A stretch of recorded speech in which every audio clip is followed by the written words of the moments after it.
next thing. The aspect would be something to indicate location. If things exist, they exist in time and space, so the dominant thing would be what space does it exist. In that statement, she gone, the dominant thing is not here, her location. It is a factative, she not here, okay? The state of being, or the active, or the factative. I call your attention to your handout that you have there from William Welmers. Baby, up on page 348. Welmers makes the statement. In many languages, there is a single construction which has explicit and exclusive reference to past action. For such languages, it is quite legitimate to speak of a past construction.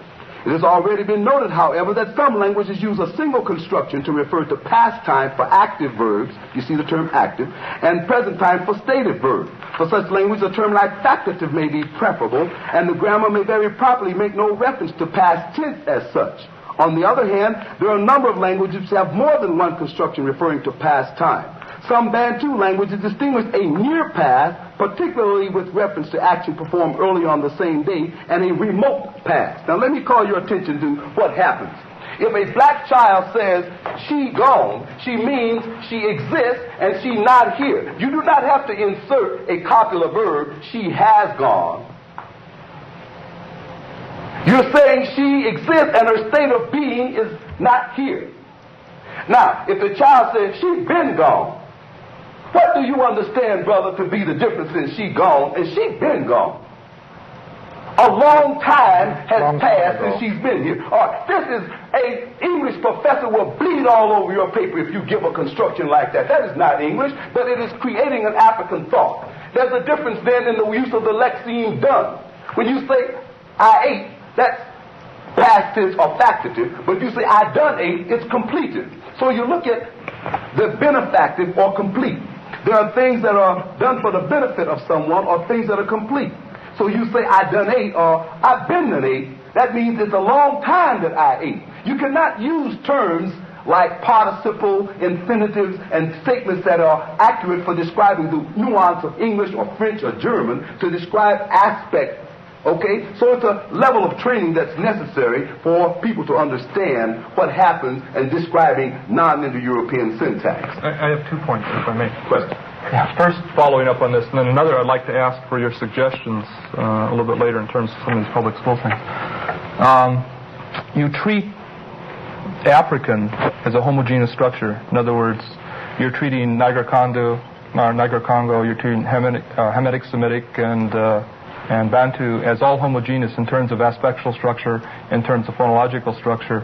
Now, I'd like you to comment about that, first of all. Is, in fact, your view of all African languages that they're homogeneous as respect to aspectual structures and phonological structures, and that this homogeneity from African is the substrate of Ebonics? Okay, maybe we better get through that one first and then kind of go on from there. Okay. The classifications that are most readily distributed by Greenberg, a Zionist, suggest that there is a tremendous heterogeneity in Africa, that these are all unintelligible languages, vacillating completely from premises. When one says that people speak the same language, I go back to my original premise. There is a criteria that is used in linguistics, and genetic classification is based on continuity of morphology. We look at the morphology of Bantu and Hamitic languages, Hamitic meaning the black as opposed to the Afro-Asiatic, Indo-European Caucasians who have invaded Africa. We find that there is definite evidence of an agglutinative structure that distinguishes the Hamitic languages, in particular the Chadic group of Afro-Asiatic languages, because it is considered Afro-Asiatic, though that is questionable given the tremendous amount of tone and the agglutinative structure of Chadic. Now, so what I'm saying is that there's only two groups there, Hamitic and Bantu. The Hamitic languages are the ones that are very much related to the Afro-Asiatic Semitic languages, and your Bantu languages, which go and are distributed throughout South Africa. These classifications based on city or village or ethnic groups that have been given to be languages is a total vacillation. We have Europeans again going in there calling something that is basically an unintelligible dialect a separate language, vacillating again from the premise of morphological patterning and then contending that these are all separate languages. My research shows that there are only two groups, and that is basically a Hamitic and a Bantu group, and with the Hamitic languages being more of a Bantu than Semitic, except in the vocabulary that they borrowed from the Afro-Asiatic. Are you basing your genetic classification solely on the feature of agglutination? I'm saying that I can look at tone, I can look at gender, I can look at any number of classifications or whatever schema I want to use. I'm saying that I find that it's curious that the vacillation from the premise of genetic patterning is going to be used for saying that Indo-European languages are related, and then they vacillate and use areal classification or typological classifications to suit whatever Zionist premise they would like to support. Could you characterize from your research the morphological structures of Hamitic Bantu that you feel are really salient? I've been giving them to you here all day. I say that first of all, there's a CV vocalic pattern. Okay, that's I said secondly, there's no copula verb. Thirdly, there's this recapitulative pronoun. Then there's a remote time construction. What do you want me to do? Give you a whole lesson in linguistics? No, not at all. I'm curious. You've characterized aspectual system as the main thing, and I find that very intriguing, and you're quite right. If previous classifications have been essentially aerial, they should be disregarded, because we know quite well that that's not the way you posit genetic affiliation. But one other, I was just curious. I see it perfectly reasonable with an African substrate that the students should be addressed as having to learn a second language when they sit in there and have to learn reading in standard American English.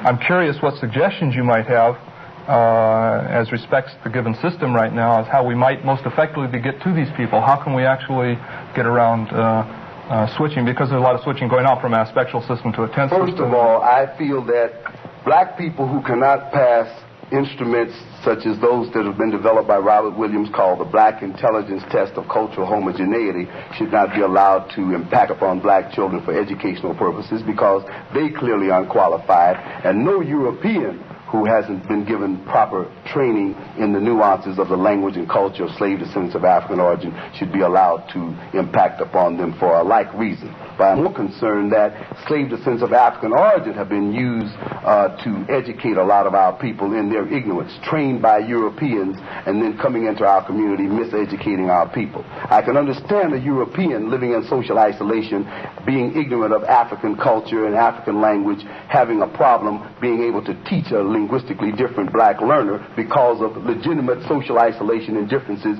that I could attribute to his history of social isolation. I am most concerned that even my own people are so ignorant of the African languages and the pattern that they have obsequiously identified with the patterns of the English language, and not that I am opposed to the learning of English, but they go in there prescribing rather than describing what needs to be learned. I'm saying that ESL implies that you have some competence in both languages, and we find that many black people refuse to utilize their own native intuitions in teaching our people. We didn't have a lot of black people who had been educated, coming out fully so-called educated, that couldn't read in the South. And I believe that's attributable to the fact that we were being taught by black people. But you go throughout the urban North and Midwest and the West, and you find hundreds of thousands of black children leaving high school with diplomas who can't read because they have not been taught by people who were adequately trained to teach them.